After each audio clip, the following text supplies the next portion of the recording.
Rádio Piauí.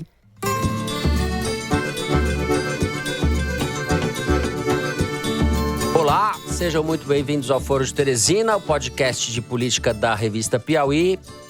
A prioridade é atender primeiro os municípios que mais precisam e segundo, atender a todos os que são amigos do pastor Gilmar. Foi um pedido especial que o presidente da República fez para mim.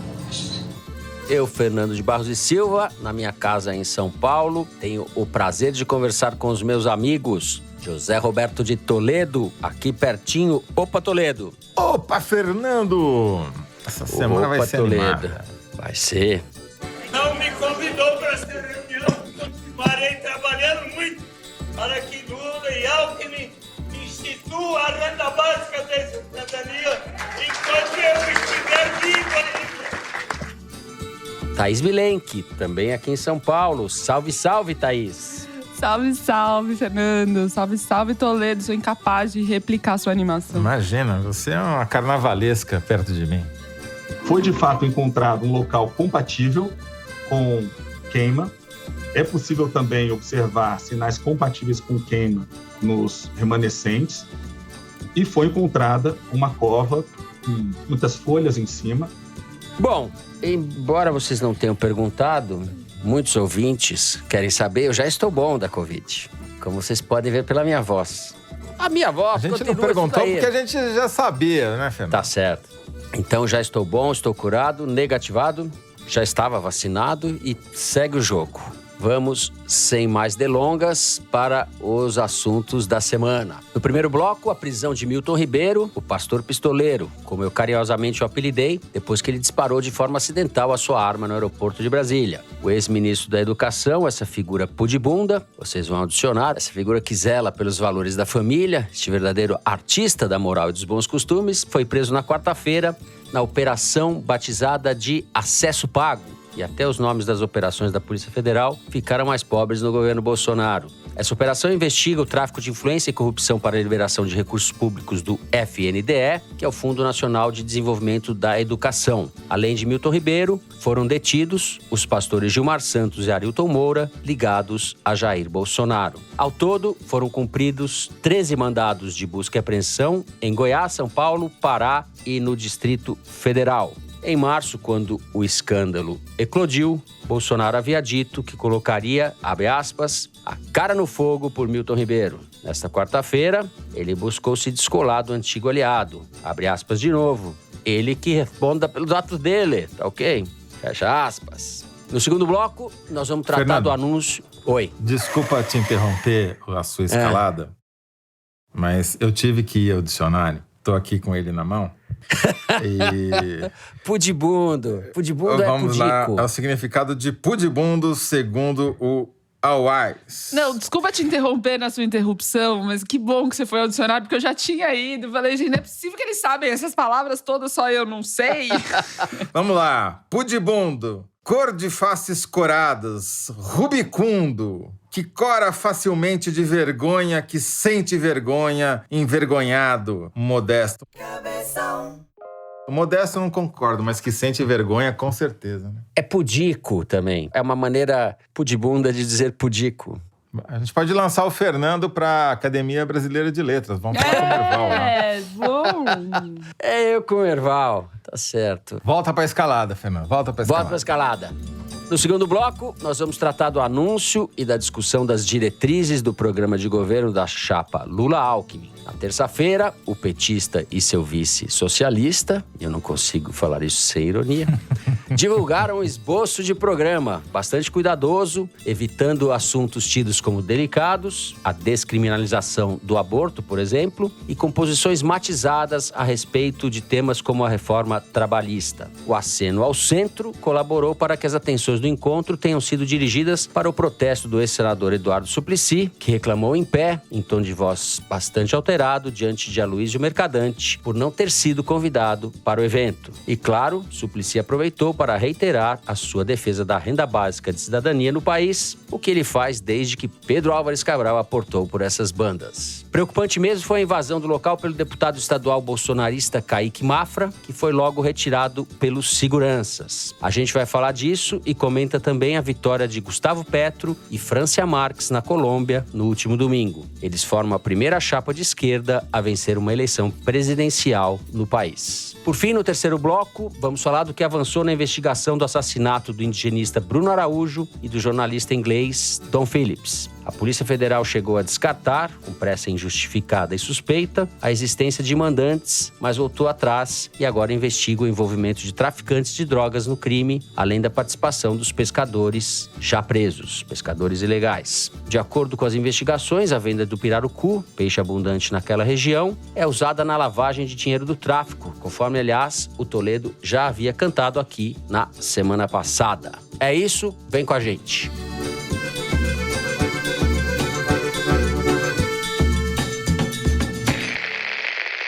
Muito bem, Thaís Bilenque, nós vamos começar com você. Ninguém lembrava mais do Milton Ribeiro, pastor pistoleiro, que saiu do ministério em março desse ano, pediu demissão no meio do escândalo das suspeitas de corrupção. Ele que havia assumido o ministério em julho de 2020, substituindo aquele, Weintraub. Vamos começar por onde, Thaís? Eu queria que você fizesse uma reconstituição. Não imaginávamos que teríamos que voltar a falar de Milton Ribeiro a essa altura. Você sabe, Fernando, que o Milton Ribeiro pediu exoneração, né? Saiu no Diário Oficial que ele saía do cargo a pedido e, na ocasião, o Bolsonaro falou que era uma saída temporária. E a Michelle Bolsonaro endossou a lisura do comportamento do Milton Ribeiro e que eles confiavam nele, que ele poderia voltar para o governo, né? A família Bolsonaro defendeu ele publicamente em mais de uma oportunidade, o que piora muito a situação em que o Bolsonaro se encontra agora, 4 meses depois, às vésperas da eleição, tendo que lidar com uma pessoa por quem ele disse que botaria a cara no fogo. É uma pessoa que está comprometendo talvez a principal bandeira, ou uma das principais bandeiras da sua campanha, que é o combate à corrupção, ou pelo menos a ausência de corrupção no governo dele. Claro que já tinha inúmeros e incontáveis escândalos de corrupção até aqui, mas um ministro por quem ele dizia ter absoluta confiança, sendo preso pela Polícia Federal há 3 meses da eleição, é um problema imenso para o Bolsonaro e um problema que veio à tona inicialmente pela imprensa, né? Pelo jornalismo profissional, porque foi um caso revelado inicialmente pelo Estadão e depois a Folha entrou e todo mundo entrou nessa cobertura, revelando que tinha um gabinete paralelo, como você mencionou, de pastores com influência dentro do Ministério da Educação. Eu vou aproveitar então, Thaís, que você falou o Estadão. O Estadão está aqui, ou o melhor do Estadão está aqui. O repórter Breno Pires foi um dos responsáveis por essa apuração. Repórter Breno Pires, que está na Piauí há quanto, Breno? 1 mês? 2 meses? Oi, Fernando, eu estou na Piauí desde maio, do início de maio. Pouco menos de 2 meses.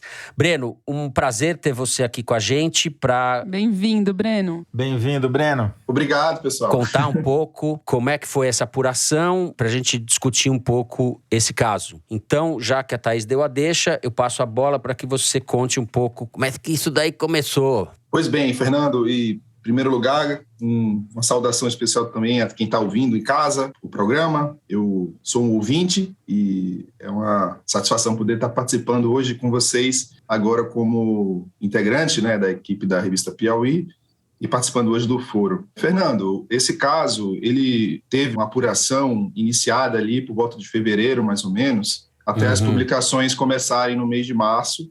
E foi um caso que teve uma apuração que, na verdade, não demorou tanto. Porque a partir do momento em que eu tinha recebido a informação de que havia um relato de uma pessoa que compareceu a uma reunião do ministro Milton Ribeiro com pastores, com prefeitos, e comentou com uma pessoa que comentou com uma pessoa, chegou até mim dizendo assim, olha, teve uma conversa sobre pagamento de propina. Então, a partir daí, a gente começou a aprofundar isso e atrás, procurar as pessoas, tentar entender quem era o pastor que teria feito esse pedido de propina. E, na verdade, não tinham muitos pastores que estavam frequentemente no gabinete, eram os 2, Gilmar Santos e Arilton Moura. Então, a apuração ela se valeu de alguns elementos básicos, né, de reportagem, como checagem das agendas, a busca por obter informações detalhadas, né, sobre esse cruzamento, né, entre os prefeitos que tiveram as reuniões no MEC com os pastores e as verbas que foram liberadas. Então, fomos buscando esses elementos que poderiam reforçar caso a gente tivesse alguma suspeita mais concreta, né, de que teria havido um pedido de propina, né? Até que a gente trouxe também um próprio relato de um prefeito dizendo que teve o pedido da barra de ouro. E isso daí eu acho que foi uma coisa que deu uma atração mais forte para o caso, porque já havia elemento mais concreto de corrupção ativa, né?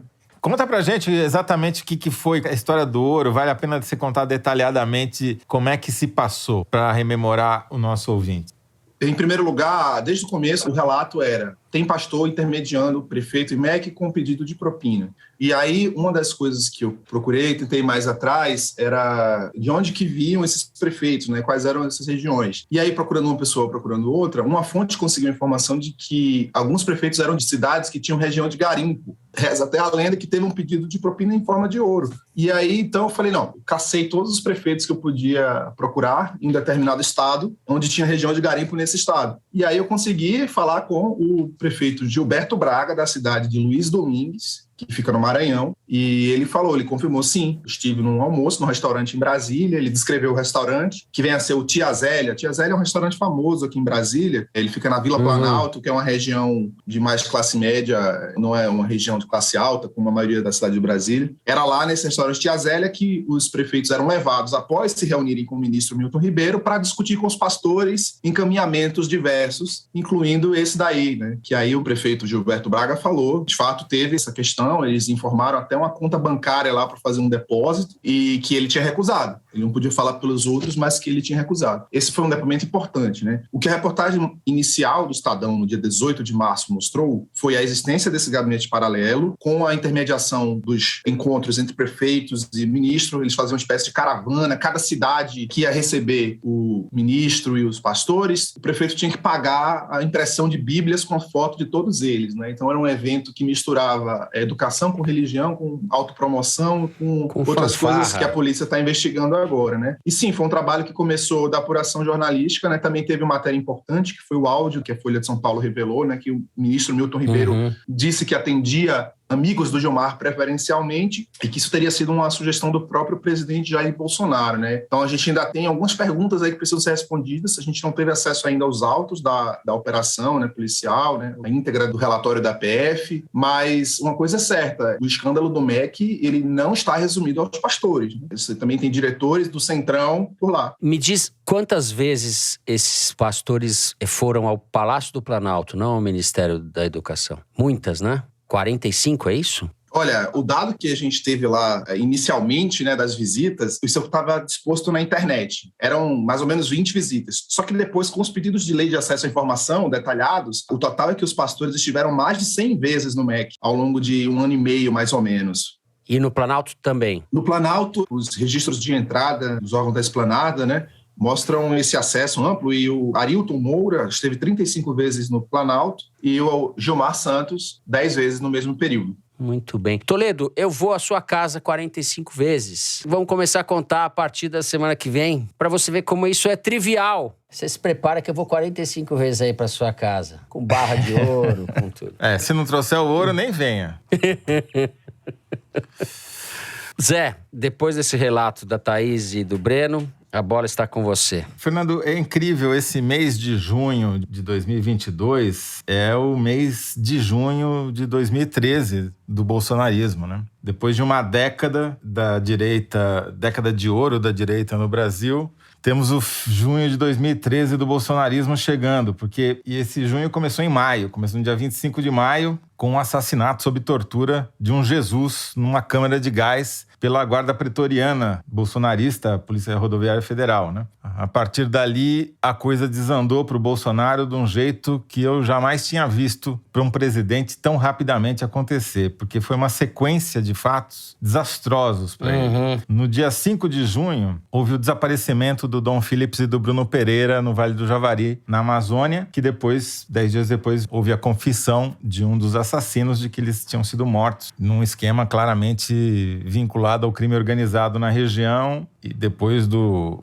Bolsonaro ter insinuado que eles tinham sido vítima da sua própria aventura, né? Tentando culpar as vítimas. Se não bastasse isso obviamente ganhou uma repercussão internacional desastrosa para o governo. Mas aí a coisa continuou, porque em 17 de junho, a Petrobras anunciou o 14º aumento do preço da gasolina desde janeiro de 2021, o que dá um aumento acumulado de 122% no preço cobrado nas refinarias e um aumento de 178% no preço do diesel.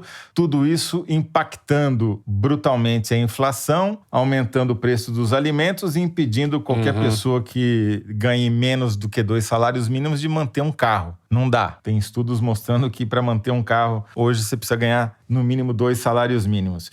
E, para completar, culminou nesses últimos 7 dias, nessa última semana, com a prisão do ex-ministro e dos vendilhões do Ministério da Educação, os pastores sobre os quais vocês já falaram, não preciso aqui me repetir. E como se não bastasse, porque isso pega no coração do bolsonarismo, no núcleo duro do eleitorado que mantém ele com cerca de 30% das intenções de voto, que é o eleitorado evangélico, neopentecostal principalmente. E, para complicar ainda mais, você teve 2 fatos que não são diretamente ligados ao Bolsonaro, mas que refletem negativamente no discurso que o Bolsonaro faz em 2 temas que não são econômicos, mas são da agenda de costumes. Um foi a agressão covarde de uma procuradora do município de Registro por um colega, na segunda-feira, dia 20, que mostra como o discurso da misoginia tem efeitos na sociedade, né? Uma agressão brutal registrada Registro em vídeo. no interior de São Paulo. Chocou todo mundo. E ela foi espancada, né? Sim, Registro é a maior cidade da região de Bolsonaro, no estado de São Paulo, que é o Vale do Ribeira. E em Santa Catarina, no coração do bolsonaristão, uma juíza, Joana Zimmer, impediu o aborto de uma menina de 11 anos que havia sido estuprada no começo do ano. E como a lei prevê, tem o direito de tirar o feto, porque é fruto de estupro. Porém, foi uma sequência de barbaridades em Florianópolis. Primeiro, o hospital não quis fazer o procedimento previsto em lei, pediu uma autorização judicial que não é necessária. A promotora de justiça fez o pedido e a juíza concedeu, e não bastasse ter concedido impedindo o aborto, tirou a criança da mãe, que foi fazer a denúncia, e disse que estava fazendo isso para preservar o feto, contrariando a lei, e ainda pressionou a menina a mudar de opinião, tentando fazer com que ela desistisse de fazer o aborto. E isso gerou uma ação do CNJ, abertura de um inquérito contra essa juíza. Ou seja, mais uma coisa contra o discurso do bolsonarismo que prega... Também revelado pela imprensa, aborto. Né? É um furo do Intercept. Também, nesse caso, furo do Intercept. Bem lembrado, Thaís. Esse inverno de más notícias para o Bolsonaro ainda não teve impacto nas pesquisas eleitorais, mesmo nas mais recentes. A Datafolha divulgada nesta quinta-feira veio praticamente igual à do mês passado. Na pesquisa estimulada, com os nomes dos candidatos mostrados para o eleitor, Lula aparece com 47% contra 28% de Bolsonaro, 19 pontos de vantagem. Em maio, eram 21 pontos de diferença, mas essa variação aí de 2 pontos está dentro da margem de erro, não quer dizer nada. O que importa é que a polarização segue firme e forte. Todos os outros candidatos somados chegam a apenas 13%. A terceira via não apenas não saiu do acostamento, como só faltam 100 dias praticamente para o primeiro turno, e a intenção de voto espontânea dos 2 líderes está cada vez mais parecida com a estimulada, o que significa que os eleitores de Lula e Bolsonaro estão se consolidando, porque não precisam nem ler o nome deles para saber em quem vão votar. E quem são esses eleitores? Majoritariamente os pobres e as mulheres, no caso de Lula, e a classe média e os ricos, no de Bolsonaro. Entre os evangélicos, Bolsonaro aparece à frente de Lula, e por isso que o escândalo dos vendilhões do Ministério da Educação, dos pastores, do ex-ministro, causou tanta preocupação no bolsonarismo. Agora, o fato de a pesquisa ter saído hoje sem mostrar um aumento da vantagem do Lula em relação ao Bolsonaro pode até ajudá-lo, porque ele vai dizer, olha, não teve impacto nenhum, calma aí, Arenão, fica comigo que nós vamos juntos para a vitória. A ver. vai aumentar o preço que o Arenão cobra para manter o Bolsonaro no poder. Isso não resta a menor dúvida. O Bolsonaro vai sair do PPI, da paridade de preços internacionais, para o PPA, que é a paridade de preços do Arenão. Tudo isso para evitar que haja a chamada CPI da barra de ouro do MEC. Thaís, deixa eu voltar a você então. Sua fala ficou em suspenso. Eu queria que você pegasse aí carona na coisa do Toledo, nessa análise holística, como eu gosto de dizer, do Toledo. Qual é o prejuízo mais que o Bolsonaro... Mais pra pudibunda do que... Pudibunda. Certo. Olha só, eu tava tentando apurar a repercussão da prisão do Milton Ribeiro e liguei para um assessor da família Bolsonaro em Brasília, daí ele demorou para me retornar e falou, não, eu tive que vir aqui para saída de emergência para poder falar com você. Eu falei, bom, bem apropriado, né, saída de emergência. Ele falou, realmente tá muito ruim, não foi bom, já vinha com um desgaste muito grande por causa da inflação e da gasolina e agora subiu muito a temperatura. Tô usando palavras dele. O governo Bolsonaro tá no incêndio e vai ser porradaria até cansar. Em geral, o governo Bolsonaro fazia muito uma tentativa de diminuir, né, esses casos. Agora, sim, há 3 meses da eleição, ninguém tá disfarçando. Eles estão falando realmente abertamente que esse caso complica muito a situação eleitoral do Bolsonaro. Daí o presidente foi dar uma entrevista, em tese, pra matar a pau, digamos assim, né, dar o tom, que é a defesa do governo dele próprio, dizendo, primeiro, que a prisão do Milton Ribeiro pela Polícia Federal derruba a ideia de interferência no órgão. E segundo, vamos esperar a investigação acabar e tal, pra ver se ele for culpado, ele vai responder por isso. Só que daí o Bolsonaro solta uma assim, claro que esse caso respinga em mim. O que é muito ruim, pelo menos politicamente, pra quem ouve com atenção política, porque demonstra uma fragilidade, demonstra uma fraqueza que era evitável. Ele poderia não ter dito isso. E é muito ruim porque isso, primeiro, é a bandeira da anticorrupção. Ele não tem mais o discurso intacto que ele gostava de manter até pouco tempo atrás. Ele já estava burilando esse discurso. E até é curioso que naquela entrevista da Leda Nagli, que você citou no programa passado, o Bolsonaro foi falar sobre corrupção e ele mencionou exatamente o Ministério da Educação. Ele falou, tem caso de corrupção no MEC? Tem, entendeu? Ele já estava provavelmente bem informado sobre isso e tá burilando. Mas a culpa é minha, né? Ele falou agora, o cara faz um negócio e a culpa é minha. É espantoso. Pois é. O problema dele dizer isso é justamente que ele fez uma defesa muito enfática do Milton Ribeiro, né? A Michele Bolsonaro, que tá por trás da indicação dele, disse que amava a vida dele, que confiava muito nele. Quer dizer, eles não foram cautelosos e agora estão tendo que pagar o preço de terem essa defesa vindo à tona numa hora como essa. Então é muito delicado pra ele, é muito ruim. A campanha tá monitorando em tempo real redes sociais e pesquisa qualitativa para ver como que vai tratar esse caso. O que o assessor me conta é que escândalos anteriores, como o caso do cheque da Michele, o caso da rachadinha do Flávio, não abalaram o fervor do eleitor mais radical do Bolsonaro. Então, eles estão olhando para esse grupo ainda.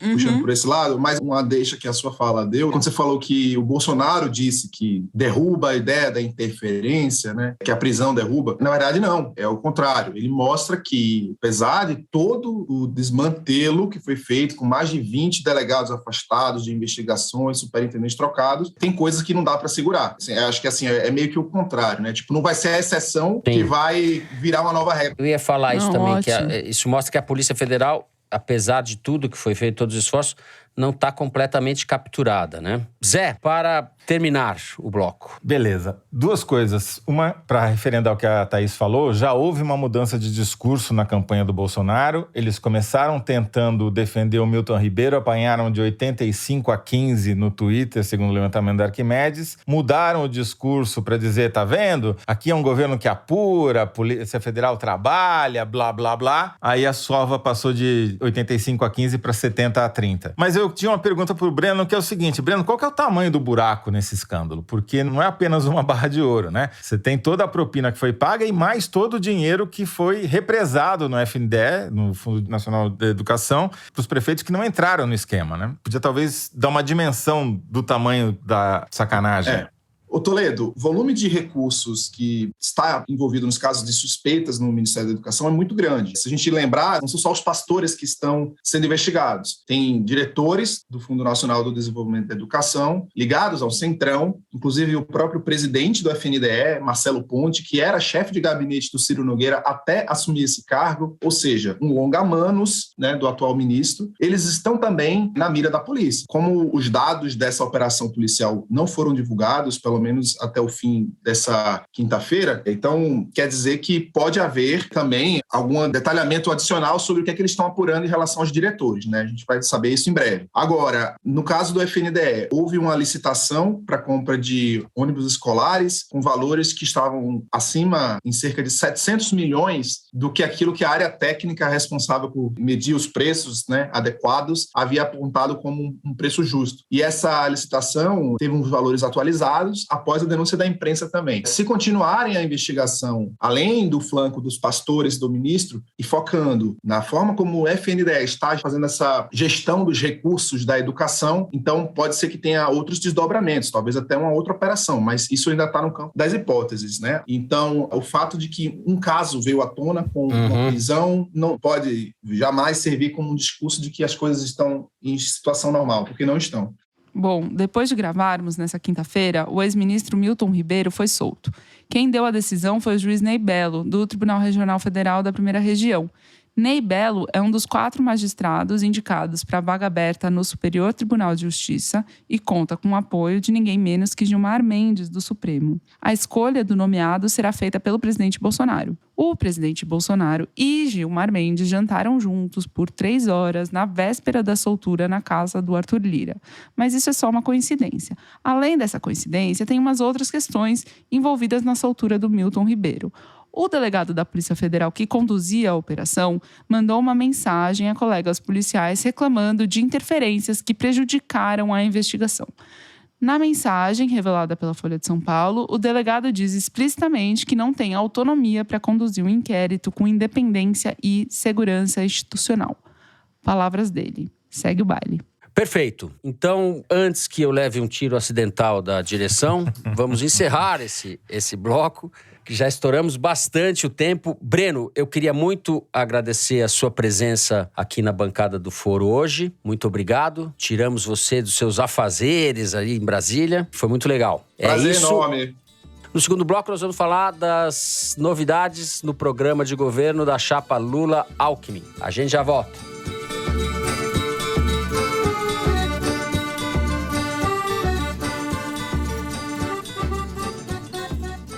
Assine a Piauí exclusivamente digital. Ganhe acesso a conteúdos da revista e do site, além de descontos em eventos da Piauí e descontos em ingressos dos nossos parceiros.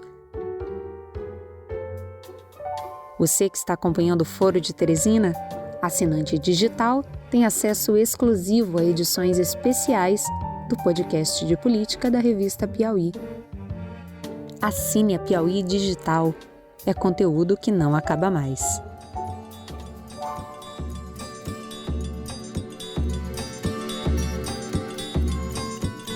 Muito bem. Thais Bilenque, nessa terça-feira, as diretrizes do programa de governo da chapa Lula-Alckmin foram divulgadas num evento em São Paulo. O que chamou a atenção, como eu disse na abertura, não foram as propostas, que foram bastante moduladas, vamos dizer assim. Eu quero a sua opinião a respeito disso. Mas, primeiro, a intervenção do Suplicy e, segundo, a intervenção desse candidato bolsonarista a deputado estadual que invadiu o evento, chegou a falar umas palavras pro Alckmin. Você está voltando na cena do crime, fazendo menção a uma fala do Alckmin na eleição de 2018 a respeito do PT. E o que me chamou a atenção foi justamente essa invasão que mostra a vulnerabilidade do Lula diante de ataques que podem ser violentos, né? A gente está num ambiente em que esse tipo de coisa pode realmente acontecer e saíram reportagens depois do que aconteceu, em que a direção do PT diz que vai reforçar a segurança do Lula.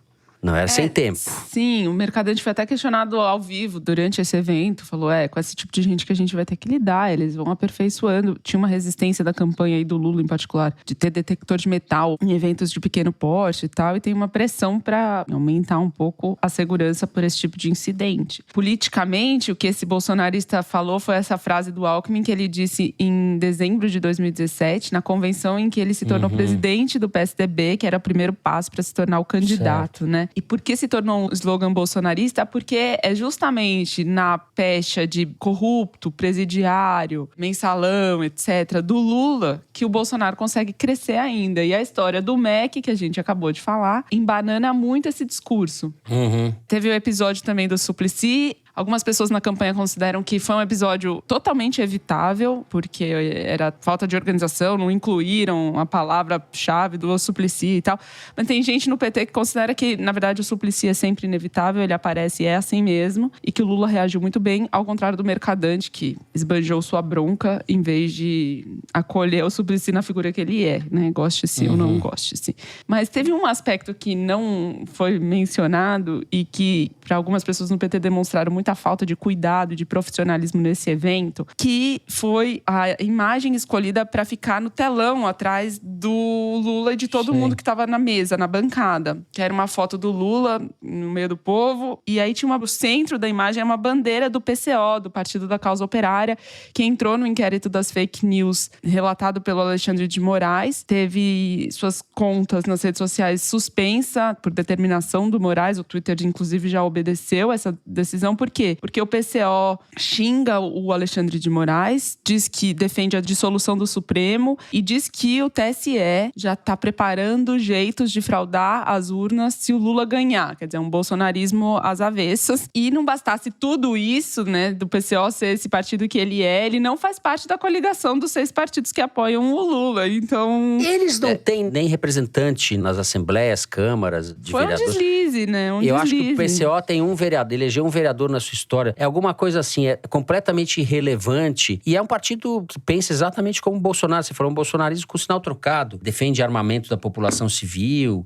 E aí a bandeira dele está lá, enfim. Falta de cuidado que, para quem está na campanha do Lula, com um pouco de distanciamento, é bastante relevante. Você falou das diretrizes, né? As diretrizes que eles lançaram nesse caso são feitas para não aparecer. Eles já abrandaram muito o texto, fizeram uma menção à FUNAI, puseram um pouco mais de Amazônia, só para dar uma esquentada, né? E um contraponto em relação ao Bolsonaro, mas não são medidas feitas para causarem polêmica, muito pelo contrário. A construção agora, a campanha está caminhando para o centro, como disse que faria. Então, a construção agora, o Lula começa a fazer encontros com os empresários e o Alckmin junto. Até estava conversando com um interlocutor do Alckmin, perguntando, e afinal de contas, o que o Alckmin está fazendo? É a pergunta que não quer calar. E ele falou, pois não, todo mundo falou que o Alckmin tem boa interlocução com o agro, mas o Lula tem interlocução melhor com o agro do que o próprio Alckmin. O Alckmin, por enquanto, está servindo de melhor amigo, né? Eles viajam juntos. É a terceira via, a verdadeira terceira via. Enfim, é isso. Toledovski. Depois da Thaís Bilenka, só o Toledovski. Né? Você quer falar do Suplicy também, não? Eu vou me eximir de falar de Suplicy do PCO, tá? Embora sejam figuras determinantes para o resultado da eleição, obviamente. O que eu queria chamar a atenção aqui são 3 coisas. Primeiro, como uma tentativa de resgatar o estigma da corrupção sobre o Lula nessa semana não colou. Uma reportagem do Estadão que teve um título "Contador ligado ao PCC prestou serviços para a família de Lula, morreu no vazio". Em outros tempos isso teria virado Jornal Nacional e manchete durante uma semana, né? Acho que é um sinal dos tempos de como as coisas mudaram. Segundo, a falta de programa de governo do Bolsonaro. Porque o desespero é tamanho na candidatura do Bolsonaro que eles estão lançando um balão de ensaio a cada meia hora para tentar conter um rasgo na popularidade dele.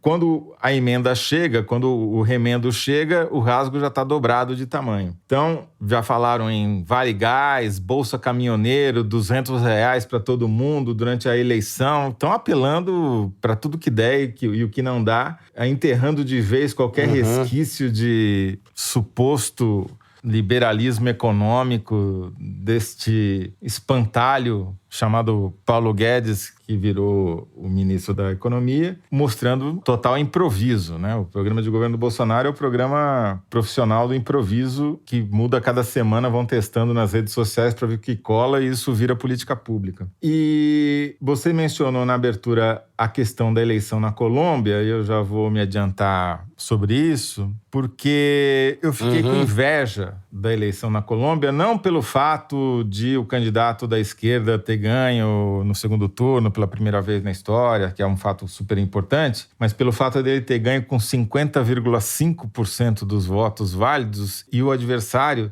que é de direita, bem extremado, ter reconhecido o resultado sem contestar a validade da votação. Se isso acontecesse no Brasil, a gente estaria numa democracia, ou seja, o que não acontecerá aqui nós sabemos, e, portanto, só para encerrar, falando sério agora, não só é importante que alguém derrote o Bolsonaro no segundo turno, mas é importante que ele derrote por uma margem grande, para evitar qualquer gracinha por parte dele.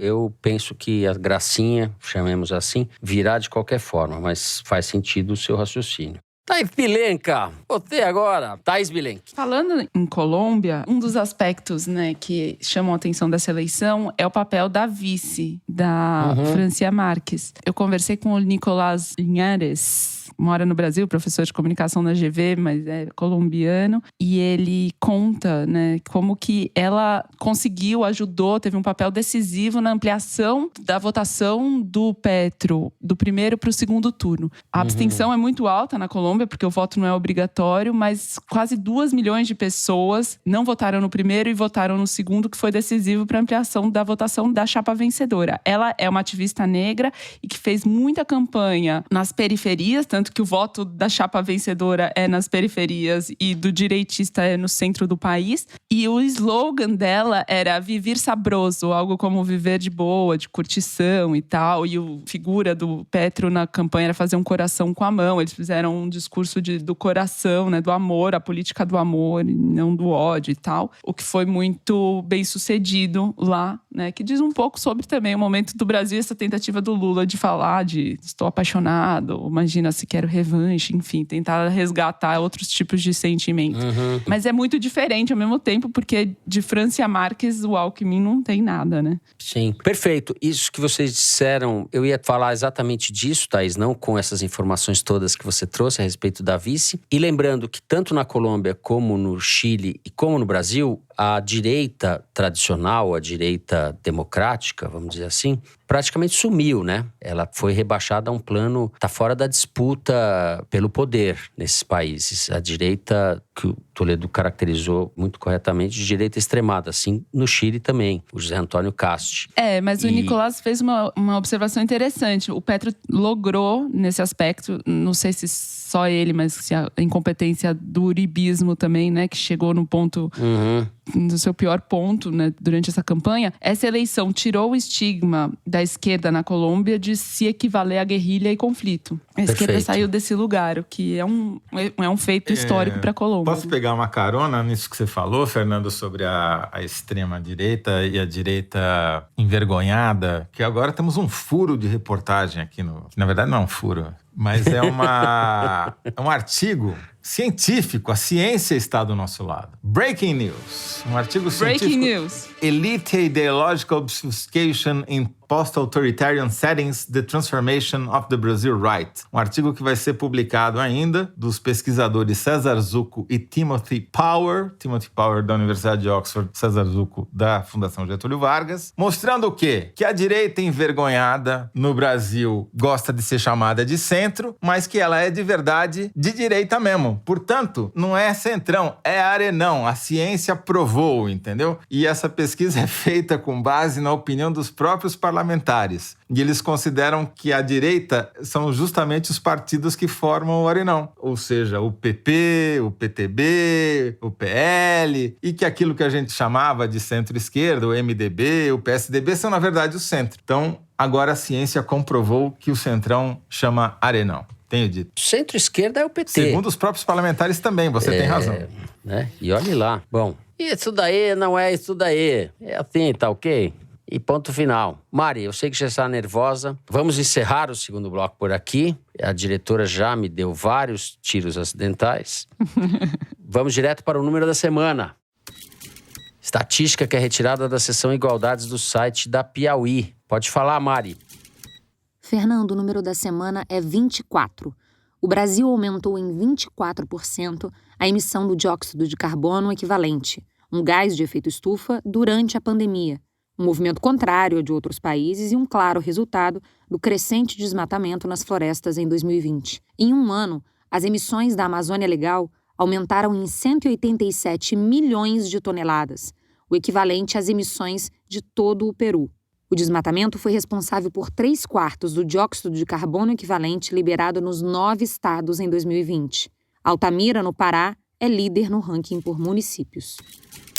Esse Igualdades aí, que foi feito pelo Eduardo Chaves, Amanda Gorziza e Renata Bono, é muito bacana para mostrar que o efeito do bolsonarismo não é apenas na destruição do Brasil, das instituições brasileiras, é também responsável por piorar a marcha da destruição do planeta, por tudo isso, por todos esses dados que a Mariana, que não está pudibunda, ao contrário do que ensinou o Fernando, dizendo que ela está dando tiros nele aí sem querer, revelou, porque o aumento é inacreditável, e é justamente na Amazônia.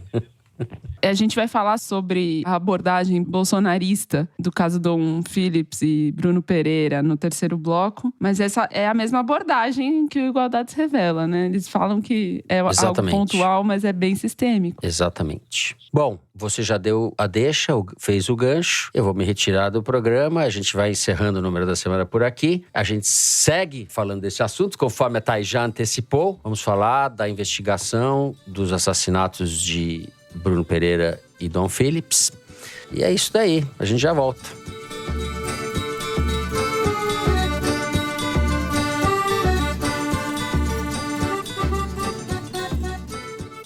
E se os rótulos dos produtos ultraprocessados alertassem você sobre a quantidade excessiva de açúcar, gordura e sódio? O macarrão instantâneo, por exemplo, tem gordura em excesso. O biscoito água e sal, muito sódio. E o iogurte, excesso de açúcar. Quando a informação está clara, a gente pode ler e saber a verdade. A boa notícia é que a partir de outubro deste ano, os produtos receberão uma nova rotulagem. E com informações adequadas, você poderá tomar decisões mais conscientes. Acesse deolhonosrótulos.org.br e entenda o rótulo.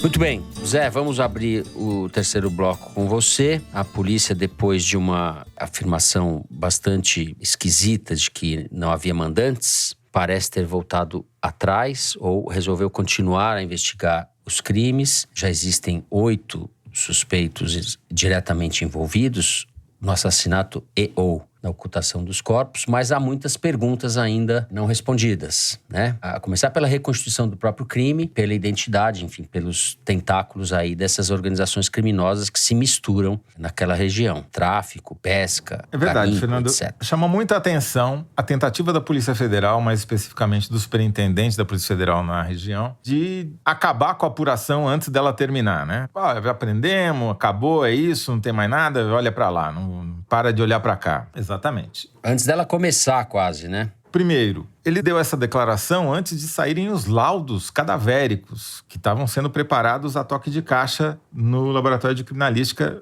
em Brasília. Da própria instituição. Deu a entender que era um crime banal, um crime de ocasião cometido por 2 figuras que não tem nada a ver com o sistema econômico e criminal da região. Ou seja, tentou encaminhar as conclusões para o sentido oposto do que os fatos encaminham. Porque um crime que foi planejado, que foi anunciado, que foi uma emboscada, que teve ocultação de cadáver, envolveu 8 pessoas, o afundamento de um barco, eliminação dos corpos, ocultação dos corpos. Se isso não é um crime organizado, eu acho que é até mais organizado do que a quadrilha do MEC, que fica falando em on que vai dar propina a pedido do presidente da República, né? Então, os fatos eram tão evidentes que a própria polícia teve que voltar atrás. A gente tem uma reconstituição parcial do que aconteceu. Houve uma perseguição no Rio. A embarcação do Pelado e companhia perseguiu a embarcação do Dom e do Bruno. Há uma tentativa de dizer que houve uma troca de tiros, que o Bruno teria respondido aos tiros do Pelado, mas a arma dele sumiu e as armas do Pelado e companhia também sumiram, o que é muito estranho, já que eles conseguiram achar um barco a 20 metros de profundidade, mas não acharam nenhuma arma. Porém,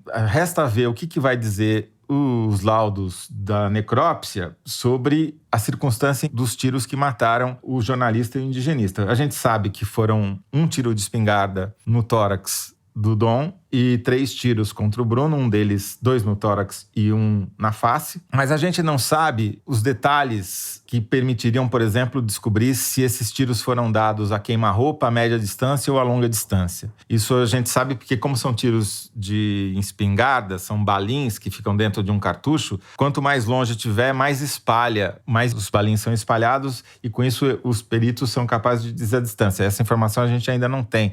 Tudo isso para saber se esse papo aí do Pelado, de que houve troca de tiros, faz sentido ou não. Me parece que houve uma execução. Para mim está muito mais claro que houve uma execução, o que implica que havia uma ordem, uma determinação, se não uma ordem, pelo menos uma determinação em matar os dois, não apenas assustar ou qualquer coisa que houvesse, que confirma a hipótese de que há uma conexão com o crime organizado, sim. Pode não ser uma conexão direta, mas certamente há uma conexão para acobertar o esquema de pesca ilegal que alimenta e lava o dinheiro do narcotráfico na região. Thaís, me chamou a atenção nesses últimos dias a entrevista que a Folha publicou, entrevista do Bruno Pereira, feita 40 e poucos dias antes do assassinato, da Rosiane Carvalho. E lá ele dizia, é um documento sobre o desmonte, a perseguição que ele pessoalmente vinha sofrendo e do desmonte, porque a FUNAI vem passando, para reforçar um pouco esse caráter sistêmico e essa política do governo Bolsonaro que favorece isso que o Toledo acabou de descrever, né? Mas Fernando, você mencionou a perseguição ao Bruno propriamente, então eu vou inclusive falar um pouco do que eu ouvi sobre ele, continuei ouvindo ao conversar com servidores da FUNAI com quem ele se relacionava. E os tiros, pelo que as autoridades informaram, ele foi atingido no tórax e no crânio, né? E tem um simbolismo trágico nisso, porque realmente o Bruno tinha amor pela causa, tanto que o filho dele tem o mesmo nome de uma liderança indígena do Vale do Javari, dedicou a vida dele, né, de corpo e alma, como a gente sabe. E isso quem contou foi o Rubens Valente, numa bonita reportagem na agência pública. E ele era cabeça também, porque ele é descrito como uma enciclopédia. Além de ser um baita indigenista, era muito articulado. Então, os servidores da FUNAI continuavam ligando para ele, mesmo depois dele se afastar, para pedir orientação sobre como agir em tal caso. Ele conhece cada calha de rio, e cada calha de rio, quantas aldeias tem, e com quem ele tem que tratar, e como resolver tal problema. Atiraram no coração e na cabeça do trabalho indigenista que é feito lá. Mas isso dito, essa nota pudibunda da Polícia Federal de tentar encerrar o caso é uma contradição da própria abordagem da Polícia Federal sobre os crimes na Amazônia. A Laura Weisbich, pesquisadora, notou isso e eu achei muito pertinente. E em 31 de maio, uma semana antes do assassinato, o ministro da Justiça, Anderson Torres, foi bater bumbo em cima de uma operação lá na Amazônia chamada Guardiões do Bioma, que reverteu não sei quantos milhões de reais para os cofres públicos e papapá, porque apreendeu motosserra, um duro golpe na destruição da Amazônia. E aí o Torres diz assim, a gente só conseguiu isso porque a gente foi atrás de identificar e responsabilizar os financiadores e os mandantes dos crimes ambientais. Então não tem como, é ponto pacífico você combater o crime na Amazônia levando em consideração todas essas coisas que estão por trás. O Ministério Público, por exemplo, tinha feito a força-tarefa da Amazônia para combater crime ambiental. Só desmontou quando o Aras resolveu desmontar a Lava Jato e com ela todas as demais forças-tarefas. Então, só para escancarar como essa tentativa da Polícia Federal e do governo Bolsonaro de abafar o caso não para em pé nem dentro das próprias instituições. Certo. A Thaís está sendo modesta, Fernando, que ela não está querendo mencionar uma sensacional reportagem que ela publicou essa semana na Piauí, contando exatamente o grau de desconstrução da FUNAI, a que ponto chegou e o grau de opressão em que vivem esses funcionários lá. É quase heróico você ser funcionário da FUNAI na Amazônia nas atuais condições. Conta aí, Thaís, não seja modesta. Não seja pudibunda, Thaís. Obrigada, Toledo. Mas realmente é muito desesperador, desolador acompanhar o trabalho que eles fazem. Em Eirunepé, que pertence a, digamos assim, jurisdição do Vale do Javari, embora esteja cuidando de outras terras indígenas, a Amazônia é um mundo, né? Eirunepé para Atalaia do Norte, só pra gente ter noção do que a gente tá falando, de como é grande de avião em linha reta, são um pouco mais de 250 quilômetros. Se você vai de barco, são 1.000 quilômetros, 3 dias de viagem. É muito distante, é um território muito difícil mesmo de ser cuidado. E a FUNAI é isso, né? Não tem gente lá. A sede oficial da FUNAI em Atalaia do Norte tá desmoronando. Eles alugaram no ano passado uma outra sede. Aqui, os servidores estavam trabalhando até pouco tempo atrás. Tem infestação de rato, de cupim, não tem banheiro, o esgoto corre no estacionamento e vai dar lá no rio, em frente à sede, onde fica essa antiga sede. E é onde os índios passam dias quando precisam resolver alguma coisa na cidade e morrem por doenças que eles pegam ali. Então, além dessas condições insalubres de trabalho, não bastasse isso, eles são ameaçados o tempo inteiro. Então, tem o caso, por exemplo, de um servidor em Eirunepé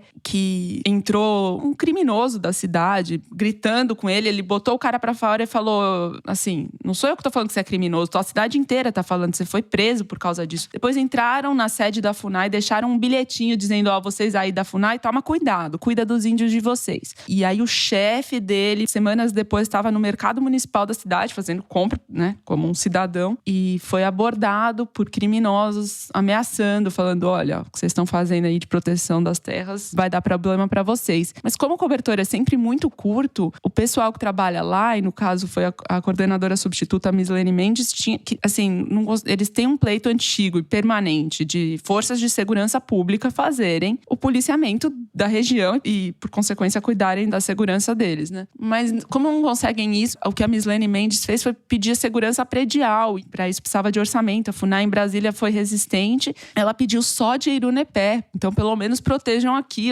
o prédio, os computadores e os servidores quando estiverem aqui dentro, porque nem lá dentro eles conseguem trabalhar sem medo, né? Sem medo de serem abordados. No fim das contas, segundo eu apurei lá no Vale do Javari, a FUNAI acabou cedendo só depois do assassinato do Bruno e de toda essa repercussão, cedeu segurança predial. Mas a segurança pública mesmo não há, já foram embora. Polícia Federal, o Exército, já não tem mais ninguém. A vida já voltou ao não normal que é nessa região, né? Perfeito. Bom, Toledo, se você me permitir, eu vou encerrar o terceiro bloco por aqui, para que a gente... Eu sou um puribundo apenas aqui. Isso aqui não... Vocês gostaram. O puribundo é um novo coisa errada aqui. É coisa errada. Você tá usando essa coisa errada. Bom, encerramos o terceiro bloco do programa por aqui. Vamos a seguir para o momento Kinder Ovo, aquele em que eu estou ganhando de lavada, é isso? Já pedimos música no Fantástico. Ninguém acertou, já pediu música no Fantástico. A gente já volta.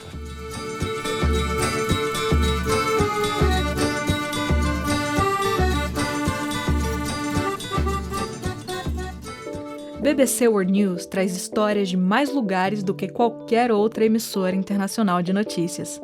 Com imparcialidade, é o compromisso da BBC trazer a verdade para o centro de todas as reportagens, refletindo uma amplitude de diversidade e opinião.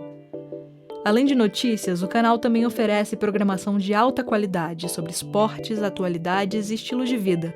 Tudo isso na sua TV 24 horas por dia, 7 dias por semana. BBC World News está na Claro, um canal que defende uma programação de qualidade com assuntos atuais, esportes, viagens e estilo de vida. Acesse suas últimas notícias no canal 202 da sua Claro TV+. A Claro vai te manter atualizado com os melhores canais de notícias, informação de qualidade e muito conteúdo para ver em família.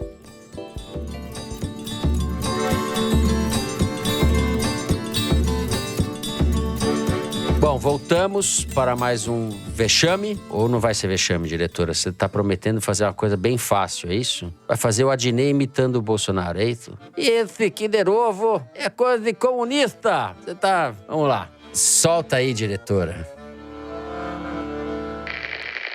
Eu já faço política, eu me considero um político de uma certa forma. Não é aquele político que está na Câmara ou no Congresso. Agora eu decidi responder em forma de música mesmo.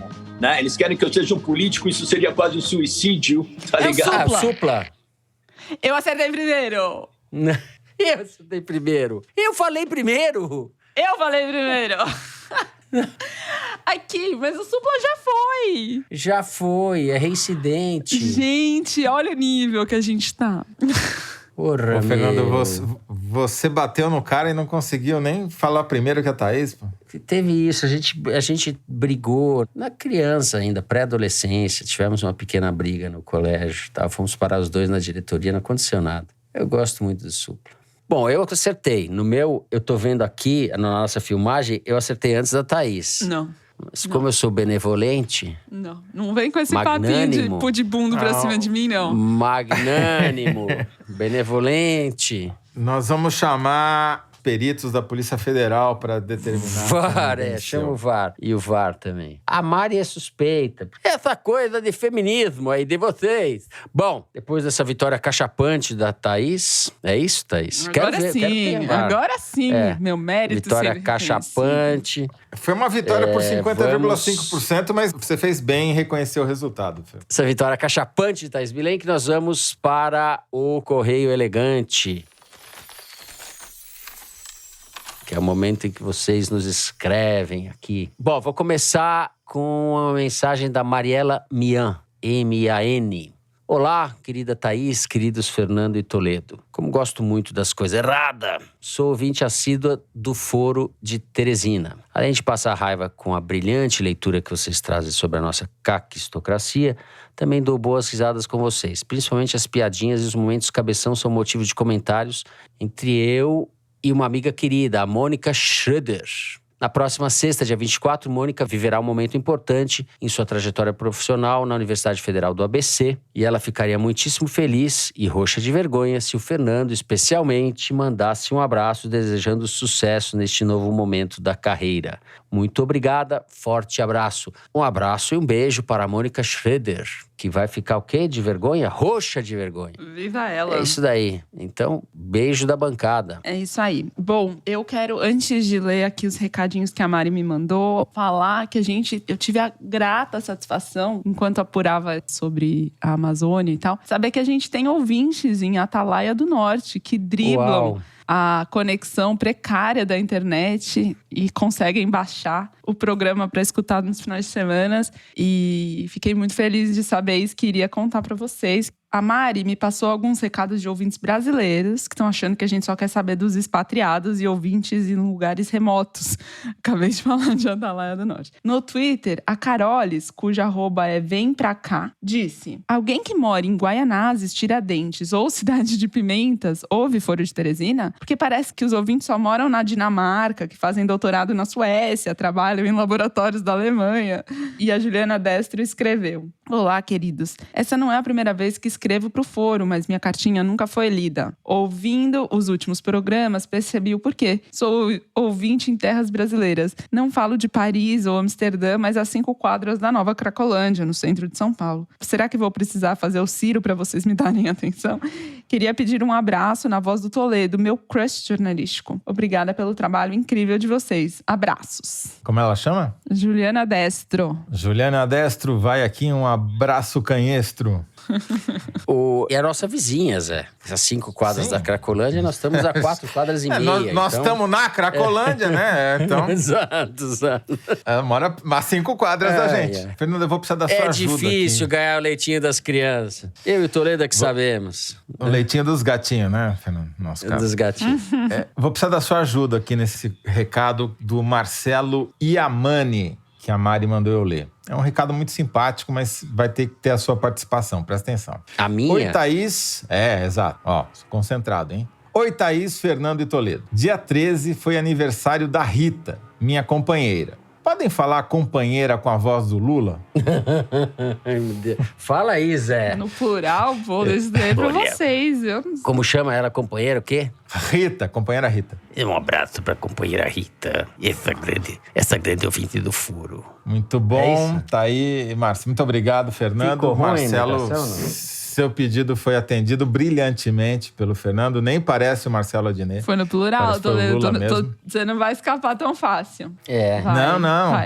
Não. Eles se podem, é um podem genérico. Não é que pediu pra eu, se eu falar, vai ficar ridículo. Parabéns, Rita. Vai horrível, entendeu? Vai ser um Lula da Grande Matão. É uma coisa que faz nenhum sentido. Esse Lula é um farsante. Tá invadindo. Aqui é um Lula pudibundo. Não dá. Muito bom. Muito bom, mas continua o recado aqui.